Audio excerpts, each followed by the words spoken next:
Estamos con ustedes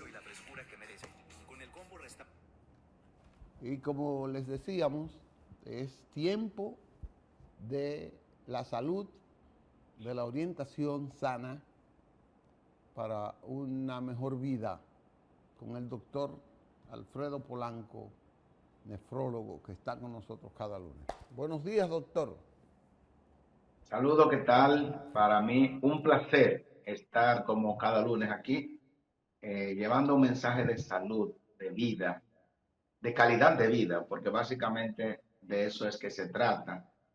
Y en esta ocasión vamos a hablar sobre las enfermedades cerebrovasculares, a propósito de que la segunda semana del mes de marzo se conmemora lo que es la Semana Mundial del Cerebro.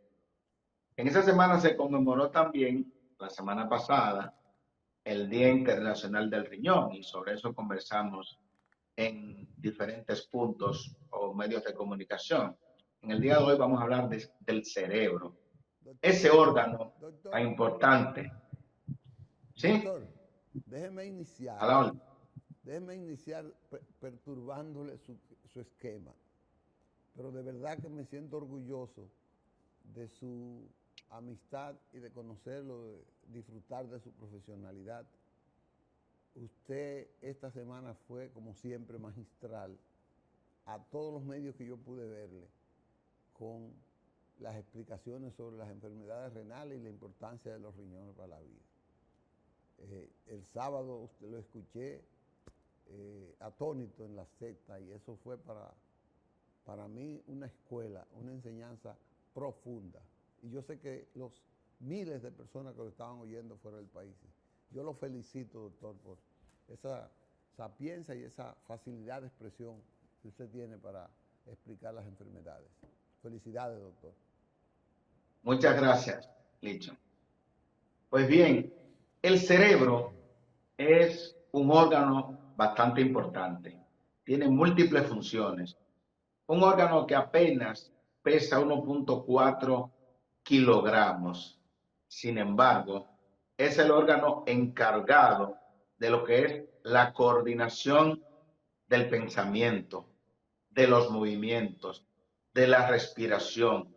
Incluso el cerebro es el órgano que cuando se lesiona, lamentablemente, por ejemplo, tenemos a un paciente en estado vegetativo, no hay función cerebral. Cuando el cerebro muere, ya la persona murió. Es un órgano que recibe aproximadamente el 15% de toda la sangre que le llega al cuerpo cada minuto y tiene 1.000 millones de células, que son las células nerviosas o las neuronas. O sea, 1 billón de células. Miren cuán importante es este órgano, el cerebro. Sin embargo, ese órgano que tiene tanta importancia, nosotros debemos de cuidarlo y por ello la segunda semana del mes de marzo conmemora lo que es la Semana Internacional del Cerebro. Pues bien, ¿cuáles son las principales afecciones que puede sufrir nuestro cerebro? El cerebro es un órgano que se nutre básicamente de dos sustancias. ¿Cuáles son? El oxígeno y la glucosa, el azúcar. Es decir, constantemente nuestro cerebro debe de recibir un flujo adecuado de sangre para que le suministre una cantidad de oxígeno que ese órgano tan importante demanda a través de los glóbulos rojos. Ese circuito de sangre que le lleva el oxígeno al cerebro también se encarga de llevarle la nutrición al cerebro, que es la glucosa, es decir, el azúcar. Por tal motivo, cualquiera de los dos factores que se afecten, es decir, si se afecta el suministro de azúcar al cerebro, vamos a tener una lesión bastante importante. Por eso usted va a ver que los niveles de azúcar en sangre tienen que estar entre 70 a 100 miligramos por decilitros. Cuando un paciente sufre una hipoglucemia, es decir, una disminución en los niveles de azúcar, de manera abrupta sobre todo, el paciente puede tener un daño cerebral que puede ser irreversible. Puede tener una hipoxia, perdón, puede tener un edema cerebral difuso, puede tener un daño cerebral irreversible. Por eso ustedes van a ver que los pacientes diabéticos, una de las principales orientaciones que se le da es que deben de tratar, como se suministran insulina, evitar que lleguen a una hipoglucemia, porque cuando esos niveles de azúcar bajan de los valores adecuados, por ejemplo, hemos tenido pacientes que han llegado a 30, a 20, a 10, y cuando el paciente despierta no sabe dónde está y posiblemente ya nunca vaya a reconocer a nadie por un bajón abrupto de los niveles de azúcar, y eso pudo haber provocado un daño cerebral irreversible. El otro problema que puede tener un paciente es la interrupción del riego sanguíneo. Ya dijimos, el cerebro se nutre de azúcar y se nutre de oxígeno. Cuando hay una oclusión del riego sanguíneo, es decir, que la sangre cesa o deja de llegar a una parte del cerebro, ¿qué ocurre? Esa parte del cerebro no recibe ni oxígeno ni azúcar. Entonces vamos a tener, dependiendo del tiempo que hayan durado esas neuronas, esas células cerebrales privadas de oxígeno, va a tener un daño irreversible, y es lo que se le llama enfermedad cerebrovascular. La enfermedad cerebrovascular puede ser de dos tipos: la isquémica, que es lo que se llama isquemia cerebral, o trombosis cerebral, que es cuando un coágulo que se forma, puede ser lejos de la vena o de la arteria que está irrigando esa parte del cerebro, o puede ser en el mismo territorio que se forma un coágulo, y ese coágulo, producto de que el paciente tiene colesterol alto, no pueda pasar, no pueda cruzar esa área estrecha de ese vaso sanguíneo, y entonces ya tenemos una trombosis cerebral.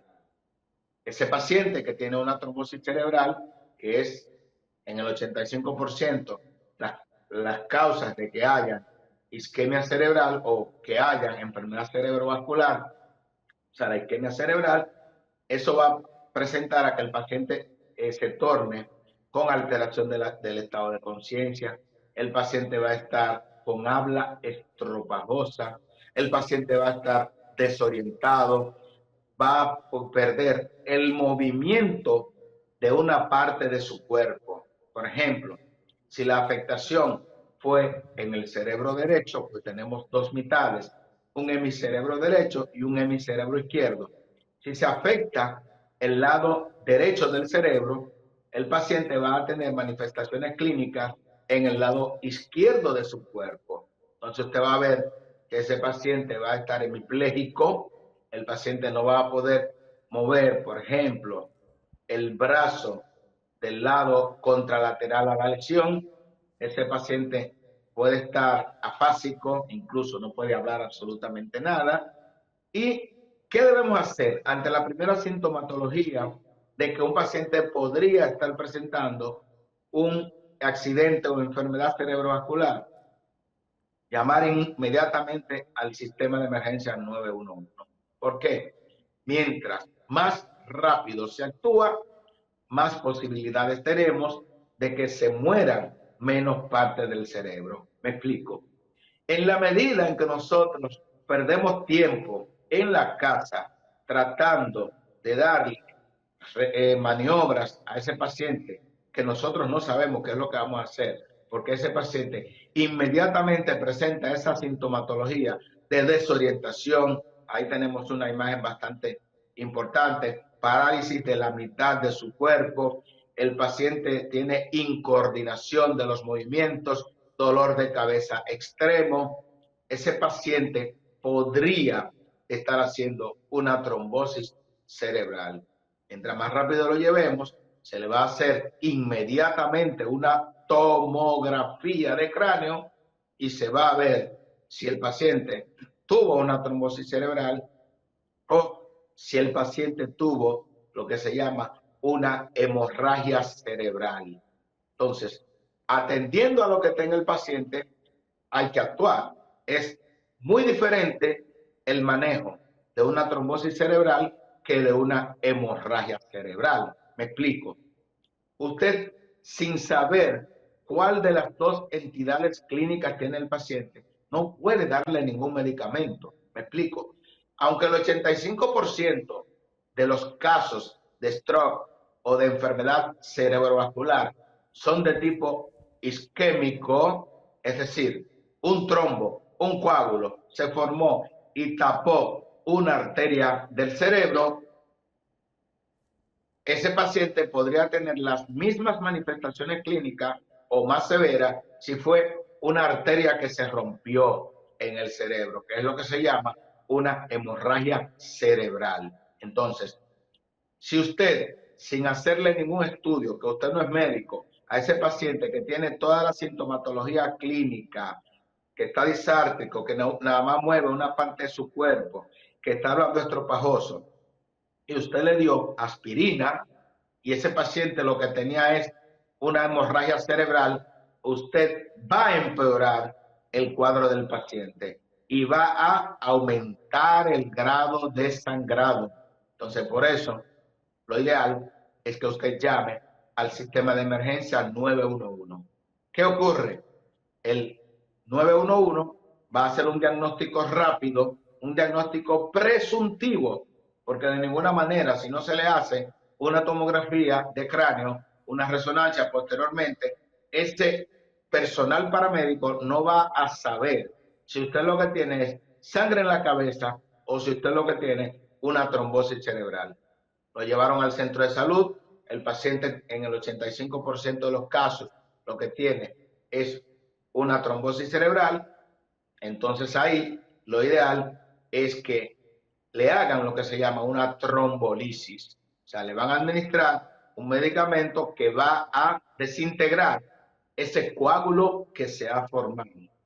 A ese paciente le van a dar medicamentos para estabilizar una placa de grasa, porque en muchos casos, en la mayoría de los casos, hay un coágulo que se ha atascado en una área donde el paciente tiene una placa de grasa, que es lo que se llama una placa de ateroma.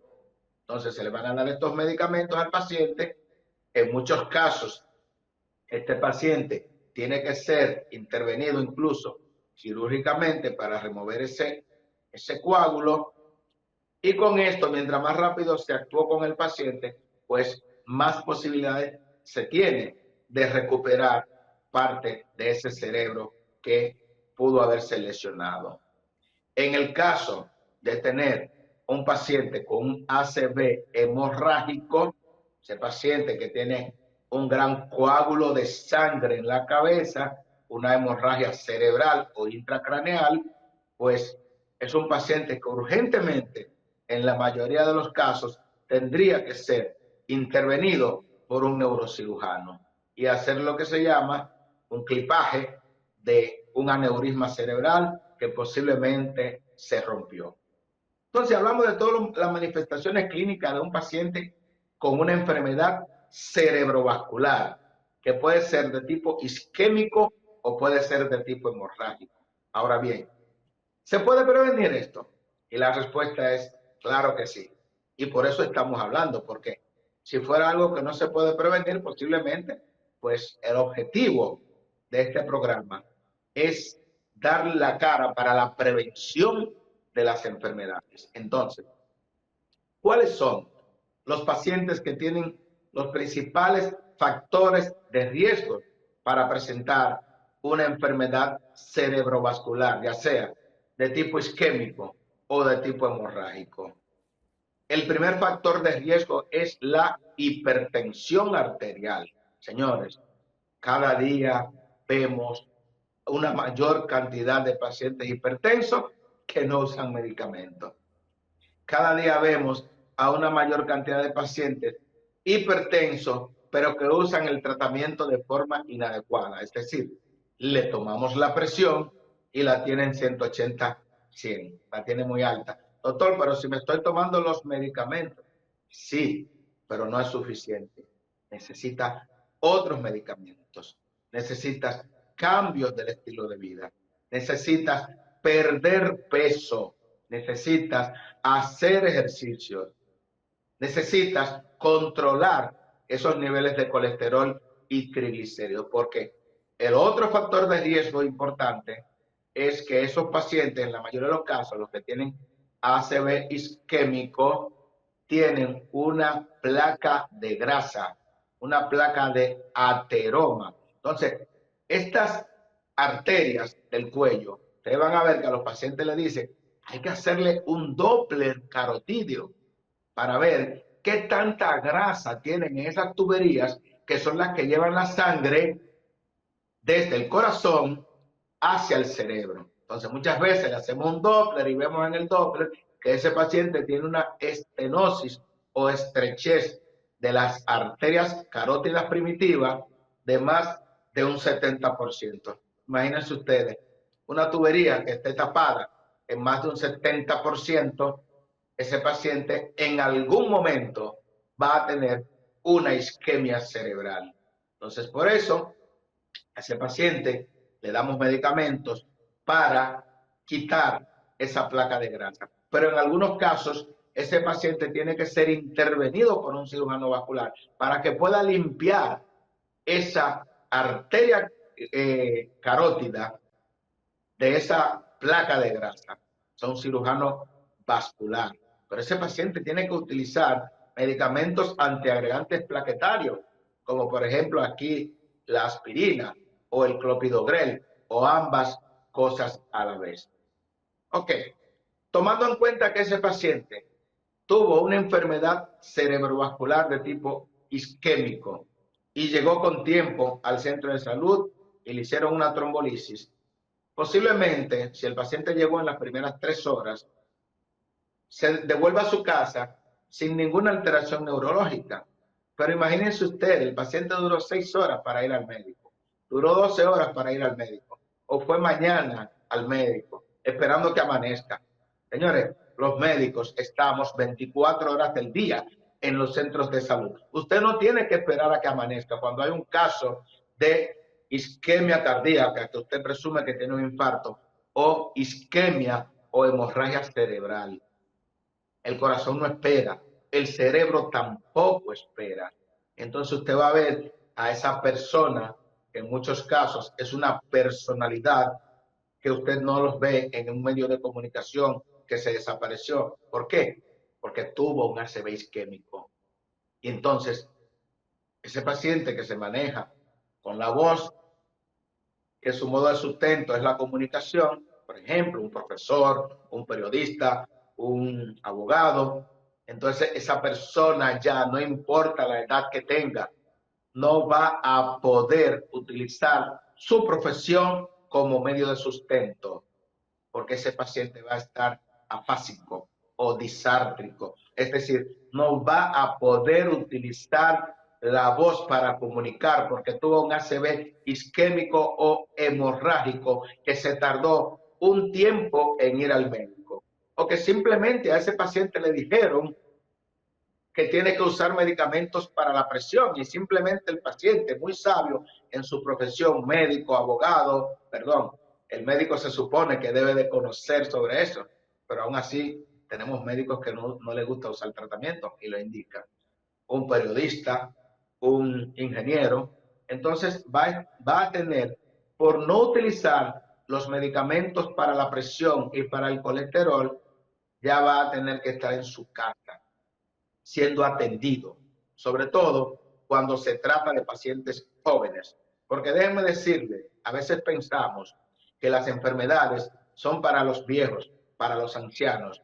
Y es importante que usted sepa que mientras más joven usted padece de un infarto cerebral o un infarto cardíaco, las consecuencias son peores, porque ese paciente ya de 70 años tiene arterias colaterales que irrigan el cerebro en caso de que una se tape. Arterias a nivel del cerebro, arterias a nivel del corazón, y por tanto el infarto cerebral va a ser menos agresivo en este paciente. Tenemos pacientes diabéticos, por ejemplo, que siempre les recomendamos que tienen que tener un control estricto de su glicemia, y es como lo decimos, la presión alta, el colesterol alto, la diabetes maltratada, no te va a dar ninguna sintomatología durante 3, 4, 5 años, pero te está dañando todos los órganos, el corazón, el cerebro, los riñones, te va a dar un infarto, te va a dar un ACV, va a tener una insuficiencia renal crónica y te vas a quedar ciego. ¿Por qué? Por no llevarte de las recomendaciones de ese médico, que es tu médico de cabecera y que te está diciendo qué es lo que debes de hacer. Con respecto a la enfermedad cerebrovascular de tipo hemorrágico, es menos frecuente, solamente se presenta en un 13 a 15% de los casos de las enfermedades cerebrovasculares. Pero oigan una cosa, los ACV, cada 40 minutos en Estados Unidos un paciente tiene un ACV isquémico o hemorrágico. Cada 40 segundos, perdón. Cada 40 segundos. Miren bien, cuánta gente tiene ACV en Estados Unidos cada 24 horas. Más cerca de 2,000 personas al día. O sea, en 24 horas. Miren, eso es demasiado. Y el 90% puede prevenirse. El otro caso de los hemorrágicos son los pacientes con una crisis hipertensiva. Imagínense usted, si nuestro cuerpo está para tener una presión 120/80, tenemos esos pacientes que tienen 200/120. Claro, yo a veces yo digo, pero ¿y cómo es que a este hombre o a esta mujer no se le ha reventado una arteria del cerebro con una presión tan alta y tiene tantos años con esa presión tan alta y no le ha ocurrido nada?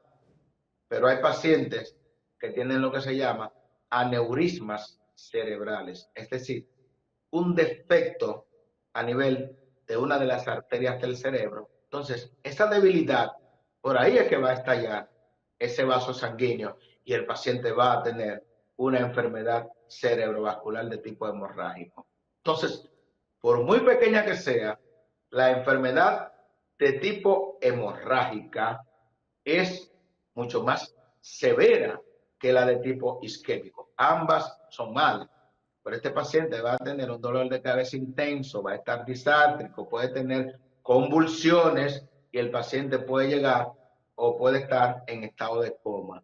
O sea que por eso prestémosle atención a lo que son las enfermedades, esas enfermedades tan frecuentes como son la hipertensión arterial, la diabetes, la enfermedad renal crónica, que son uno de los principales factores de riesgos para que usted tenga otras enfermedades y de ahí usted pueda fallecer. Entonces, prevención, que es lo más importante. Control de la presión arterial, señores. 120/80, 130/80, 120/70. Mientras más baja, mucho mejor. Colesterol, señores, importantísimo. Ese análisis que a usted le hicieron de que tiene colesterol alto, ese tratamiento que le dieron a usted no fue por 2 semanas, no fue por 2 meses. Muchos pacientes requieren medicamentos para el colesterol de por vida. Esa placa de grasa es la que va a impedir que la sangre circule adecuadamente hacia su cerebro, hacia su corazón, hacia sus riñones. Cambios del estilo de vida, ejercicio, importante. Usted tiene que caminar por lo menos 150 minutos a la semana. Dieta, señores, no coman de todo.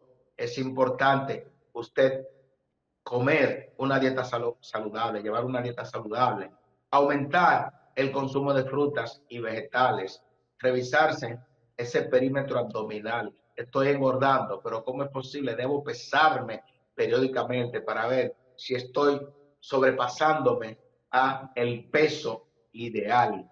El tabaco, uno de los principales factores de riesgos para enfermedad cardio y cerebrovascular. Deje el tabaco. Modere el consumo de alcohol. Por último, importante, en resumen, lleve una vida saludable. Y si requiere medicamentos, yo les recomiendo que usen los medicamentos que les prescriba su médico. Los medicamentos para la presión, para la diabetes, para el colesterol, no producen hábito, no producen tolerancia. Simplemente usted debe de tomarlo porque los necesita y porque de esa manera evitará tener que ser cuidado por su pareja, por sus hijos o por alguien más, para aquellos que no tienen hijos y que no tienen pareja. Muchas gracias, Licho, y cualquier pregunta estamos en la mejor disposición. No, doctor, cualquier pregunta mía daña esta exposición brillante que usted ha hecho. Extensa, bastante muy educativa en esa parte. Hay gente que no vincula el asunto de la alta presión con la afección de problemas renales, problemas hepáticos y estos infartos cardiovasculares, estas enfermedades cardiovasculares. Y es bueno que usted le haya dicho todas esas medidas preventivas y todo el funcionamiento del aparato circulatorio para que veamos que cuidándonos de manera integral podemos durar un chin más de vida. Así que gracias, doctor. Bueno, pues nos vemos la próxima semana, si Dios quiere. Muchas gracias. Bueno, y nueva vez lo felicito, doctor. Vamos a una pausa. Gracias.